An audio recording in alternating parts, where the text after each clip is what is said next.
আলহামদুলিল্লাহ, এই যে আমার রোজার বাজার আপনারা দেখতে পাচ্ছেন, এই বাজারটা কিন্তু আব্বু নিজ হাতে বাজার করে পাঠিয়ে দিয়েছে। ছোট ভাই আর আম্মু এসেছিল, এসে কিন্তু বাজারগুলো দিয়ে গেছে। রোজার মধ্যে মুড়ি থেকে শুরু করে মশলা, দেন ছোলা, বুট, ডাল, চিনি, বেসন, যা যা লাগে আর কি সব কিছুই কিন্তু আব্বু পাঠিয়েছে, কোনোটাই মিস যায়নি। আর বাবা মারা কিন্তু সন্তানদের জন্য সবসময় অনেক বেশি প্রোটেক্টিভ থাকে, চিন্তিত থাকে। তারা কিন্তু তাদের দায়িত্বটা পালন করতে কখনোই ভুল করে না। আম্মু আমাকে আগের দিনে ফোন দিয়ে বলেছিল যে তোর আব্বু কিন্তু বাজার করে পাঠিয়ে দিবে, তো কোনো কিছু যেন না কিনে। তো সেটাই করেছে, বাজার করে পাঠিয়ে দিয়েছে। আর সরিষার তেলও আছে এখানে, যেহেতু মুড়ি মাখানোর জন্য লাগে। দেন সস আছে, সস তো আমাদের রোজার মধ্যে অনেক বেশি লাগে, কারণ ভাজা পোড়ার সাথে একটু সস হলে ভালো লাগে। সেই সাথে অনেকগুলো ডিম পাঠিয়েছে, কারণ রোজার মধ্যে আসলে ডিম চপটা অনেক করা হয়, আর এটা জান্নাতও পছন্দ করে, আমরা সবাই পছন্দ করি। আর ট্যাংও পাঠিয়ে দিয়েছে। ট্যাংয়ের সাথে যে জগটা দেয় এখন, এটা কিন্তু আমার কাছে অনেক ভালো লাগে। গতবার যখন আম্মুর বাসায় এনেছিল তখন এই জগটা দেখে কিন্তু জান্নাত খুব বেশি পছন্দ করেছিল।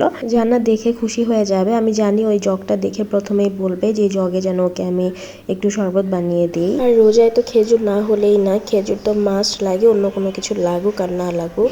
আর এই যে এখানে কিন্তু টমেটো আছে, শসা, লেবু, বেগুন, কাঁচামরিচ, সেই সাথে কিন্তু মুরগি আছে, আর আছে চিংড়ি মাছ। চিংড়ি মাছ তো আমার অনেক ফেভারেট, আমার কাছে চিংড়ি মাছটা ভালোই লাগে। সাবু চিংড়ি মাছও পাঠিয়ে দিয়েছে, সেই সাথে আবার ট্যাংরা মাছও আছে, কারণ জানে জান্নাতের বাবা এইসব ট্যাংরা মাছ, ছোটো মাছ খুব পছন্দ করে। সো কোনোটাই আসলে আব্বু মিস দেয়নি, যা যা লাগবে এবং আমরা যা যা পছন্দ করি সব কিছুই কিন্তু মাথায় রেখেই পাঠিয়ে দিয়েছে। সো বাজার তো চলে এসেছে, এখন আমার যেটা করতে হবে বাজারগুলো সুন্দর করে গুছিয়ে রাখতে হবে। তো জান্নাত কিন্তু উঠে গেছে এরই মধ্যে, আর আমি যেহেতু টেবিলে সব কিছু রেখেছিলাম তাই উঠেই আসলে আমাকে জিজ্ঞেস করছিল, মা এগুলো কিসের জন্য। আমি বললাম যে এটা রোজার বাজার।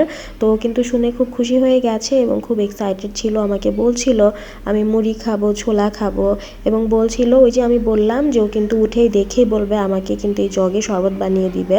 সো ওকে কিন্তু আমার তখনই শরবত বানিয়ে দিতে হয়েছে, যদিও জগে খেতে চেয়েছে কিন্তু জগে তো আর খাওয়া যাবে না, পর ওকে বুঝিয়ে বললাম। তো এখানে ধনিয়া পাতাও কিন্তু আব্বু দিয়েছে, ওইটা আমি আবার বেছে সুন্দর করে একটা বক্সে করে রেখে দিয়েছি, যাতে অনেক দিন ভালো থাকে। আমি কিন্তু এখানে চিকেনগুলো কেটে নিয়েছি এবং ভালো করে ধুয়ে তারপর বক্সে করে রেখেছি।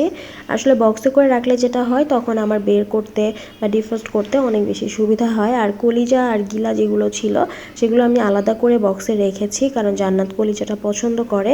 আর এখানে ট্যাংরা মাছ বা চিংড়ি মাছ সবই আমি ধুয়ে বক্সে করে রেখেছি। আর বাজার থেকে যখনই ফিশ বা মিট টাইপের কিছু আনে বা যে কোনো কিছু আনলে কিন্তু আমি ক্লিন করে তারপর বক্সে করে সুন্দর করে ফ্রিজে রেখে দিই, যাতে করে অনেক দিন ভালো থাকে, ফ্রেশ থাকে। আর এই তো এখন কিন্তু আমি কন্টেনারে সব কিছু ভরে নিচ্ছি। তো আমার গুঁড়ো দুধ ভরা হয়ে গেছে, সেই সাথে চিনি, ডাল, ছোলা, মসুরের ডাল সবগুলো আইটেমই কিন্তু আমি কন্টেনারে ভরে রেখেছি। আর গ্লাসের কন্টেনারে রাখলে যেটা হয় অনেক দিন কিন্তু ভালো থাকে। আর আমার জিরাও কিন্তু গুঁড়া করা লাগতো, এই জন্য জিরাটা ভালো করে ভেজে তারপর ব্লেন্ডারে করে আমি গুঁড়া করে নিয়েছি। আমার কাছে প্যাকেটের জিরার গুঁড়া থেকে কিন্তু এভাবে করে জিরাটা তেলে তারপর যদি ব্লেন্ড করে খাওয়া যায়, আমার কাছে সেটা বেশি ভালো লাগে স্মেলটা। আর জানাতের বাবা ইলিশ মাছও নিয়ে এসেছিলো, তো ইলিশ মাছটাও আমি এখন ফ্রিজে রেখে দেবো সুন্দর করে। আর জানাতের বাবার আগে ডিমও এনেছিল, তো ডিমগুলো আমি ধুয়ে রেখেছি। আর এই তো এটা হচ্ছে সোনার হরিণ। আসলে রোজা বা ঈদ আসলেই যেটা হয়, তেলের দাম অনেক বেশি বেড়ে যায়। আর আরেকটা প্রবলেম হয় যে দোকানে পাওয়া যায় না। কয়েকদিন ধরে এরকম শুনছিলাম তেল পাওয়া যাবে না, তাই জানাতের বাবা কিন্তু আগেই 5 লিটার কিনে রেখেছিল। পেঁয়াজ, আলু সবগুলো কিন্তু আমি এখানে গুছিয়ে ফেলেছি, সেই সাথে এক্সট্রা যেগুলো ছিল ডাল, ছোলা, কারণ যেহেতু অনেকগুলো পরিমাণে ছিল তো সবগুলো আসলে কন্টেনারে একবারে রাখা পসিবল হচ্ছিল না। এর জন্য ওগুলো আমি আলাদা আবার বড় বড় যেসব আমার কন্টেনারগুলো ছিল সেগুলোতে ভরে রেখেছি। পরবর্তীতে এগুলো শেষ হয়ে গেলে তখন আমি আবার এখান থেকে রিফিল করে নিতে পারবো। আর এখানে আমার চিনি, বেসন, তারপরে গুঁড়া মশলা যা যা ছিল প্যাকেটের সবগুলো আমি ঝুড়িতে করে রেখেছি, যাতে করে আমার স্পেসটাও একটু বেঁচে যায় এবং দেখতেও ভালো লাগে গুছিয়ে রাখলে সব কিছু। তো জানাতে বাবা আবার গরুর গোস্ত নিয়ে এসেছিল, তো সেগুলো আমি একটু আলাদা আলাদা বক্সে করে রেখে দিয়েছি, যাতে করে আমার সবগুলো একবারে ভিজাতে না হয়। আমার যখন লাগবে আমি জাস্ট বক্সটা একটা বের করে ভিজিয়ে রান্না করে ফেলবো। আলহামদুলিল্লাহ সব কিছুর জন্য। আর আব্বু আম্মুকে অনেক অনেক ভালোবাসা আমার জন্য এত কিছু পাঠানোর জন্য। তো এটাই ছিল আজকে আমার রোজার বাজারের ছোট্ট একটি ব্লগ। সবাই ভালো থাকবেন, সুন্দর মতো রোজা রাখবেন, ইবাদত করবেন, সবাই সবার জন্য দোয়া করবেন। আল্লাহ হাফেজ।